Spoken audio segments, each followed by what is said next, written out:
እንደምን አደራችሁ የእርሱ ተከታታዮቻችን። ኢራን በከፍተኛ ጭንቅ ውስጥ መሆኗንና ከፍተኛ ዝግጅት እያደረገች መሆኗን አሜሪካም ደግሞ ለዚህ የተዘጋጀች መሆኗን ገልጸዋል።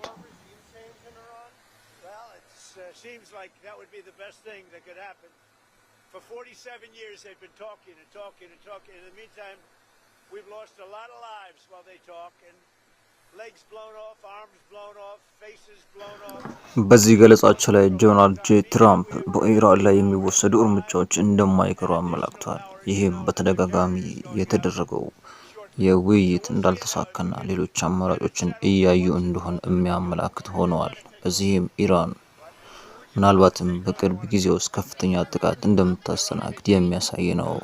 ጥንታዊቷ ሀገር ኢራን ድርድር እያደረገች ቢሆንም ድርድሩ ውጤታማ እንዳልሆነም ደግሞ የውጭ ጉዳይ ሚኒስተሩ አባስ ካራቺ ገልጸዋል። ነገር ግን አሁንም ድርድሮች እየቀጠሉ መሆናቸውን ይናገራሉ። በዚህም ድርድር ላይ ሚሳኤልና ሌሎች ግብዓቶችን እንዳታመርት የምትፈልገው እስራኤል የምታቀርባቸው ሀሳቦች ግን በኢራን በኩል ተቀባይነት አላገኙም።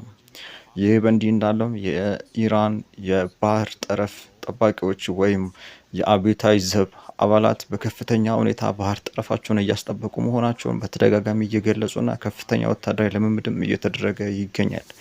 ይህም የሆርሙዝ ሰርጥ በአጭር ጊዜ ውስጥ ሊዘጋ እንደሚችልና ጦርነቱ ከመጀመሩ በፊትም ሊዘጋ እንደሚችል ያመላክታል። ይህም በከፍተኛ ሁኔታ የነዳጅ ዋጋ ሊጨምር ይችላል። ከቬንዙዌላ ነዳጅን በጉልበት የወሰደችው አሜሪካም ይሄ እንደማይሳስባት ቢታሰብም ለአካባቢ ሀገራት ግን ከፍተኛ ስጋት ነው። 33% የጦር አቅሟን ያስጠጋችው አሜሪካ ይህም ጦርነቱ እንደማይቀር በግልጽ አመላካች ነው። ምናልባትም በዚህ ሳምንት ካልሆነ በቀጣይ ሳምንት ይህ ጦርነት እንደማይቀር ግልጽ ነው። ለተጨማሪ መረጃዎች ሆርስ ቲቪን ይከታተሉ። መልካም ውሎ። አጫጭር መረጃዎችን በቅርብ እናቀርባለን። እናመሰግናለን።